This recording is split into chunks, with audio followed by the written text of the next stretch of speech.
We are here at the PAL. Shout out to PAL for making things happen, for creating an environment that it's positive to the kids of Yonkers. This is the place where you should be after school, playing sports, talking to people that have the same interests as you, because sometimes being in the right environment prevents lots of things. Our guest today is Alison Licht. Alison, thank you for taking the time. Thank you to all of your colleagues for the things that you do. Today's interview is about information, about prevention. Absolutely. Tell us a little bit about what you do. So what we do at community fairs is we really get involved with the community, particularly the youth. My main focus is our diversion program, which is the Yonkers Youth Court, and it's particularly for youth between the ages of 12 and 17 that are first-time arrests for misdemeanor crimes like trespassing, possession of a weapon, larceny, as also violations, kind of like first-level offenders. So they come into our program as a way to avoid the Westchester family court system. And what happens is they sit in front of a panel of their peers, which is a trained group of a peer membership from local high schools, and they talk about, their situation, what happened, what crime was committed, kind of like a restorative justice model to what they can give back to the community and who it affected, and they'll determine at that youth court hearing their disposition, which is like their sentencing. So. But Alison, let me interrupt you for a second, because otherwise you're going to give me all the answers without me asking. Because we're very eager to share this information with everybody. It's an amazing program that's really taken off in the last 2 years. Which is important, information, so we can prevent, right. Situation is great.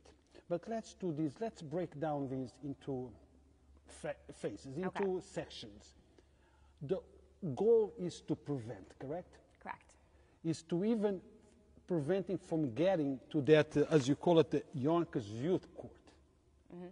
How do we do that? Involvement, community, outreach, and asking for help and assistance if parents recognize there's a problem, if the schools recognize there's a problem, coming together and working together to focus on what the actual issue is.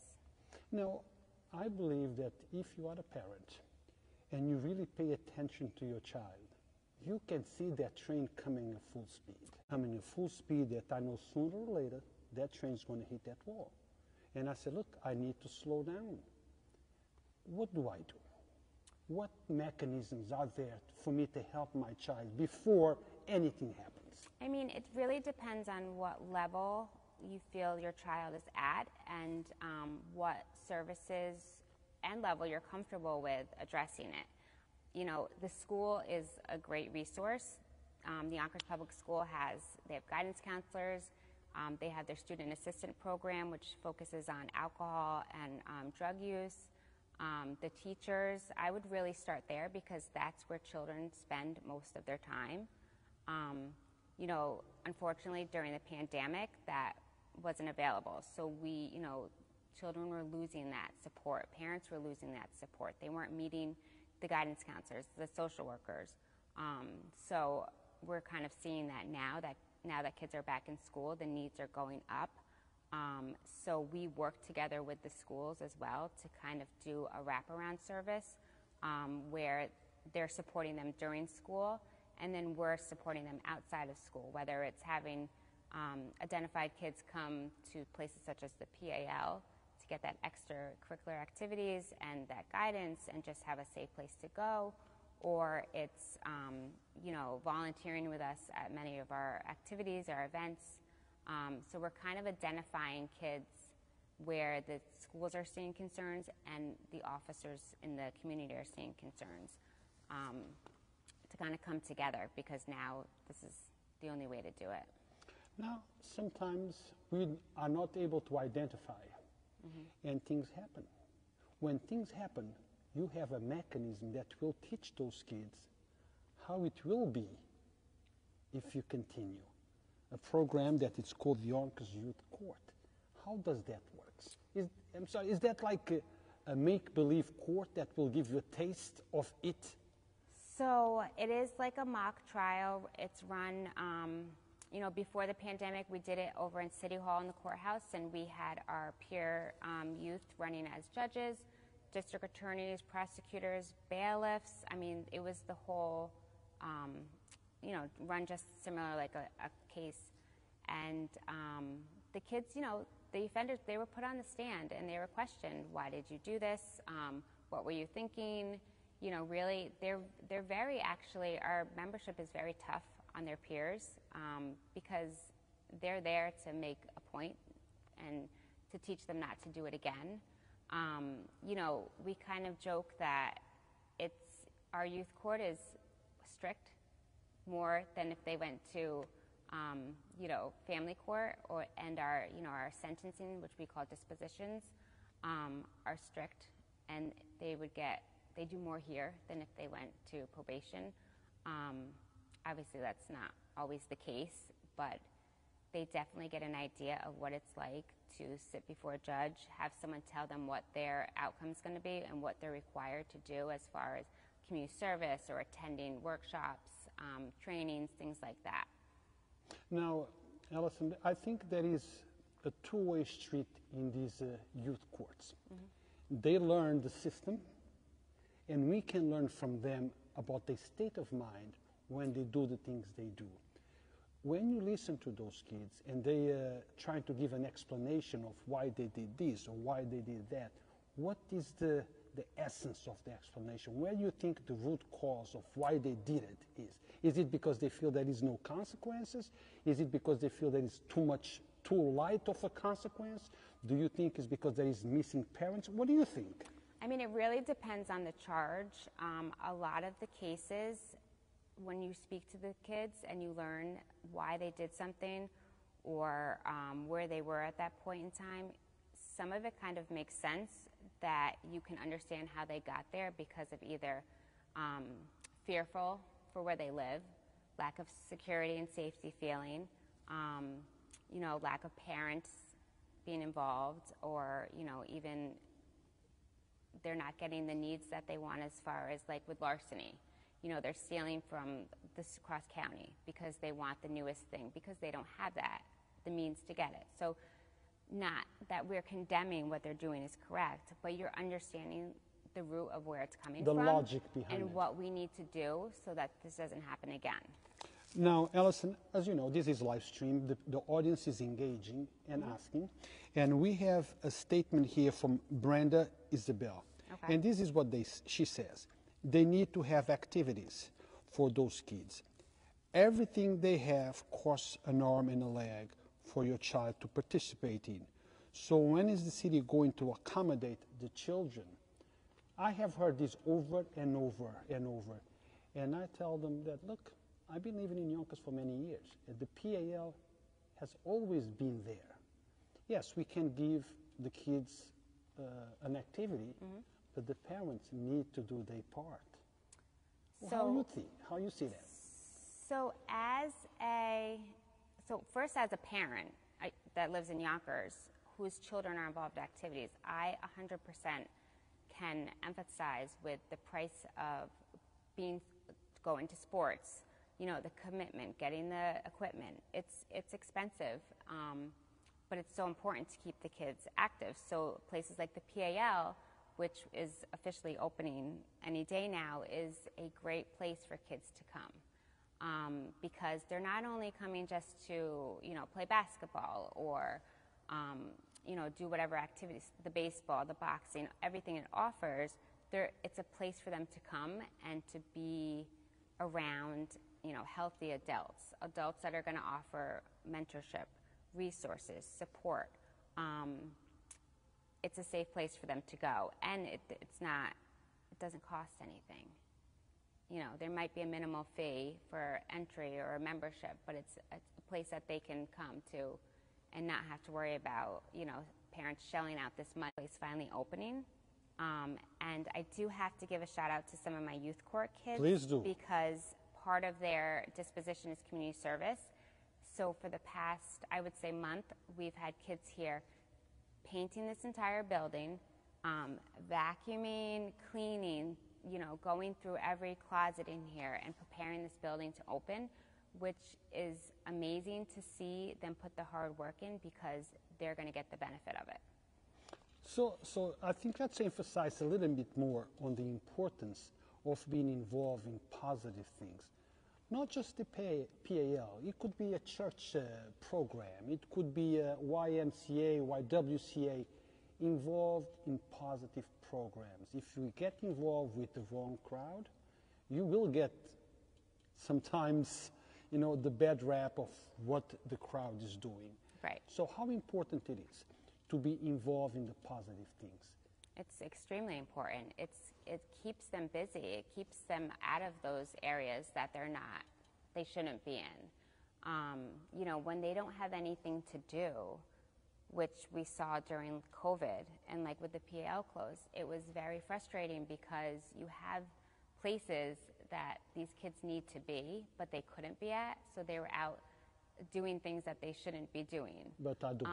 And I would say even my community service kids that are required to come here through youth court, I'm pretty sure all of them have brought a friend just for, there's no reason. They just, he's like, I didn't have anything to do today, so I came. And then those kids come back with them. And then, and that's another kid we're able to address and support. And it's, you would think like, why would you come here with your, to do community service, to do like painting or this, but there's not much else for them to do. And then they come and they stay. They come back again? And they come back again. Yeah. That's the important. They come back again, and then it's another one that I can, we can reach and support, and it's amazing. No, I think it's important. Yes, we bring kids in, but it's important for that kid to keep coming in. Right. So, and that depends on the programs that you have. Right. Now, I have somebody here, Pearl Costello. She's suggesting, what about giving the kids a taste of reality, in the sense of bring them to jail, talk to those that are there, that now, because they're sitting there, they're analyzing what they did, so they can learn from that experience. Look, if I don't change my ways, this is where I'm going to end up. Maybe when they're young, things can wash up, but once they reach 18, okay, it's a whole different ball game. And sometimes a stupid decision, something that you did when you were young, can have an impact that will last a lifetime. Absolutely. I mean, I am a true believer in that, the kind of the scare tactic. And, while some critics may say youth court is, they're not learning, they're not getting the punishment, that they need to. So, it's not all open arms welcoming. We do speak to them about real consequences. Turning 18 is a big conversation that we have because a lot of them are 16 and 17 when they enter. So them understanding that when they turn 18, this is not, they're not coming back here. This is not going to be a place for them. So I do believe they definitely need a taste of reality, and there are cases that we do, they are in our youth court program, but they may need that scare tactic, or they may need a little bit on a different end of, what they need to do as far as like a restitution. And at those times, we'll connect them with either our officers that have really come from similar situations. We'll have like one-on-one talks, which I think is the most realist conversation and the best way to go about things. Or we'll have them in other programs where, like the Scared Straight. We're going to get there. Okay, we're going to get there. We're going to get to the victim outreach. But I just want people to understand exactly the prevention part, talking about the consequences. Hopefully, by doing so, those kids will not even get there.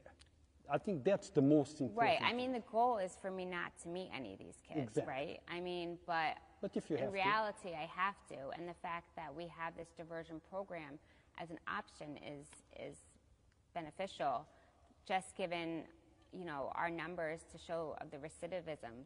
We're not having kids come back Correct. 2 times, 3 times. Now, Alison, do you have a matrix that can measure the success rate, to say, look, because of this program, the youth, the youth court, because of this program, we prevented this, and that. Do you have any type of a matrix? I mean, we can just look at our reports and, the kids that are coming in under felonies based on if they had a previous arrest, something like that. Because we don't see those kids coming back from youth court. Well, it's important. What you do is very important. But reality is sometimes we cannot prevent. Sometimes they do actually do those things. And then we have the other side of the coin, the victims. Okay? Yes, addressing the root cause is important, but addressing the victims is important. Right. Let's talk a little bit about victim outreach. What is it? How does that help? How can people get help? What is the focus? The mission statement. So the victim outreach program really came about 2 years ago, and what it is it's, like you said, it's an opportunity to focus on the victim. And often, we in the police department especially, it's focused on, the suspect and prosecuting and stuff, and the victim kind of gets pushed to the side.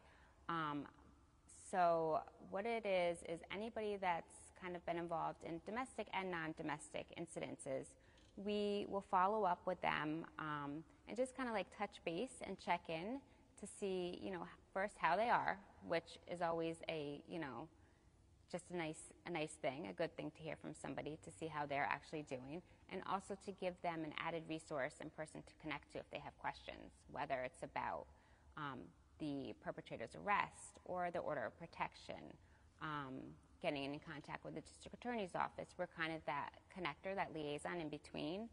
The Yonkers police officers do an amazing job at scene, giving victims resources and pamphlets and information on how to connect further with support services. But like in a moment of crisis and chaos, you tend to get overwhelmed and not recall certain things. So to have someone follow up, the next day or, the next week, just to reiterate all that information goes a long way, I think. Now, Alison, those who commit those acts, violent acts, and the victim, I think that sometimes the perpetrator does not realize the impact of what he or she did. And I think that sometimes it would be beneficial to connect with the victim of what they did. Have your program connects perpetrator and victim so they can understand, look, what you did caused this, and that? So that's not the victim outreach's focus per se. That would be more handled, I believe, like in the court system, as far as letting them know what they've done to the victim. My goal, my purpose is to support the victim. Well, your role is also prevent the crime. Correct. Well, on the Yonkers, exactly. Right. So if it were like an incident where there was a youth victim, we have kind of facilitated conversations between both the perpetrator and the victim when it comes to youth, something like that. But as far as anything with an adult, like my purpose would be to support the victim. But you know that very often these crimes are against adults, not always youth versus youth. Right. So when there is a crime that is committed by a youth and the victim is an adult, I'm talking about minor crimes, things that we can do maybe to prevent them from doing it again. Maybe they can realize, look, it was bad. Now I spoke with the person who is a victim and I see things from his side. Maybe it will impact him in a way to the youth and say, I need to stop. I should not have done it. Court kids have maybe speak to people that have been actual victims of the crime, so they have that real face. Yeah. Now, if I'm a victim and I need help, who do I reach? Who do I call? What's the first step? Because lots of people might not have this information. They're a victim. Okay, I'm a victim, but what do I do? So anytime the Yonkers police are involved in an incident where there's a victim, the victims are provided information as well as a contact number to speak to that officer if they do have further questions. But what I would suggest is they're more than welcome to call our the victim outreach, which is my line. It's on the website. Because, you know, the officers that they may have been working with may be on a different tour now, or they may be busy, or on another job. So if they're looking for direct questions, they are welcome to call me, and I can kind of connect them to that officer or get the information for them. Alison can be reached at 914-803-2479 or by email at alison.light. Let me say how you spell light. Is Licht at ypd.yonkers.newyork.ny.gov.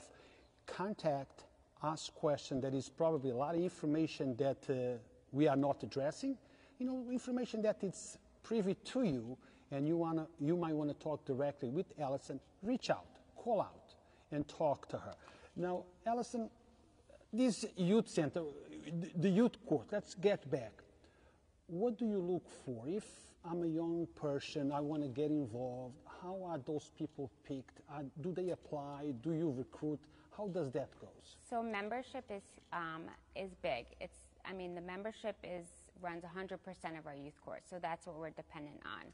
So we reach out to all the high schools, community centers, any of our networking agencies that work with the youth, the Yonkers Public Schools, and we do have information on our website as well as what we're looking for members. The qualities. We're looking for members that are in high school, that are interested and committed to our youth, because youth court is held weekly. We have 2 cases generally per week. So we do require a training prior to that. So it's a commitment that we're looking for in students, and they're the ones that are making the difference, and the ones that are getting through to the kids. They're speaking directly to their peers. We do take precautions as far as if you go to the same school with them, or if you're familiar with them, so that the memberships are reviewing the cases prior to hearing them, just so we can kind of keep things on a safe level and not have to worry about not being your true self when you're speaking to each other. Okay. Papás que hablan en español, que están escuchando esta entrevista, esto es acerca de los ustedes, papás, no tengan ningún control. Prevenir es siempre más importante que remediar. Pessoal que fala português a perguntar o que é que se está a passar aqui. Estamos a entrevistar a Alison. Ela é responsável por ensinar aos miúdos das escolas, dos high schools, as consequências dos seus actos. É uma idade que ainda pode ser arranjado para evitar consequências muito mais sérias, onde os pais já não tenham controle. De maneira que escutem isto antes que seja muito, muito tarde. Alison, what's that website? If they want to go read more, learn more, get involved, reach out, look at programs, what's the website? It's, if you go to City of Yonkers, and then you would go to Police Department, and under that is Community Outreach. And it'll have Youth Court, Youth Advisor, and Victim Outreach. And my number's on all 3 of them. We also have these posters around Yonkers where you can scan it with your phone, and it'll bring you right to our website. And guys, let me point it out. This is not the only thing that the Yonkers Police Department does away. They have positive things. Get involved. Don't wait for something to happen to be involved. Be involved prior. Be proactive instead of reactive. Many times when you get involved, it could be a little bit too late. So get involved early. The signs are there. Pay attention. You will see it. Okay? If you go to your book bag of your child and it's very protective, no, don't watch it, don't look it, don't open something. Listen to the message between those words. Look at what's inside the bag. Get involved early. Sometimes you have the answers. You just refuse to look at the issue. learn, watch, pay attention. Kids speak sometimes with the way they act. You have to be smart enough to read, to translate that action from what really is going on. Did I say it right, Alison? You did, absolutely. I always say, like, trust that gut, like that mom instinct. Like, if you know something's happening, that's the time to do it. And if you don't want to, you know, reach out to the schools, or you don't want to, you know, talk to your child about it, you're welcome to call me and we can start from there. Just having a conversation. Yeah. Pay attention to those notebooks, to those drawings. The phones, you know, the phones, the drawings, the letters. Sometimes that is an indication of something else. Pay attention. Absolutely. Pay attention. Any recommendations, suggestions that you personally have to the parents? I mean, just to kind of recap on what you said, just to kind of pay attention, you know, pick up on certain cues, you know, asking about how was your day, where, you know, learning their friends, where they're going, just having conversations with your children. I can't tell you the amount of kids that come through this door that we just start having a normal conversation and they just continue on and talk, and they just start telling you everything, because some of these kids are not having this conversation at home. So it's as simple as having that initial, how was your day? How is things going? You know, opening up to your child and letting them conversation in there, and it used to. High schools, and talk when my kids were going to high school periodically. I used to go there and talk to their teachers. How is my son doing? I used to go there and pick up the report cards, and I spoke to many of the teachers, and they would show me boxes and say, look, this is all report cards for these kids. There is parents that years after years never came here to pick up a report card, never called the teacher and said, can I have an appointment with the teacher to know how my son is doing? There is no connection. And I think lots of the problems of today's with the youth, it's because there is no connection between parents, child, and education. They just don't care. And those kids see that they don't care. And then we have reactions when things actually happen. Right. So, guys, thank you for watching. Alison, I don't know if there's something that I forgot to ask that you want to address. Okay, this is the time, address. No, I would just really encourage anybody, you know, to contact me if they have any questions or concerns. I mean, this is a conversation that could go on for a very long time, and there's lots of information. So if you have particular questions or concerns, to definitely reach out. For sure, you know, they say it's youth court, but I would say I would rather call it like family court, because when we have these kids come into our program, we're not just addressing the youth, we're addressing the parents or another sibling. I mean, it's a full wraparound of services. So it's definitely, I would definitely encourage anybody to reach out before they have to meet under those circumstances. Well, Yonkers Voice is here to help the community, serve the community. We're not here to work as a mouthpiece of anyone, but we're here to be a mouthpiece of everyone. We're here to hear the concerns, address the issues, understand the problems, but also offer solutions and be part of the solutions for the problems that we have. And very often, we know what the solutions are. Very often, we know the answers to our questions. We just refuse to listen. So I would suggest that once in a while, have a conversation with yourself, a real conversation. Realize what the problems are and see what can you do to help. Sometimes you know what you need to do. You just refuse to do it. And if you need me, need Yonkers Voice for anything, to spread information, to create awareness for whatever you think it's important, call us. Call us. We level, but I would just like reiterate that we're here for prevention just as much as enforcement, you know. Guys, police department had an aggressive program okay. Remember, that change starts with you, okay? Study. Don't get involved in trouble. When it comes time that you're within age, apply. Become that change that you want to see. Thank you for watching, and until next time. Thank you, Alison, for taking the time. Thank you very much.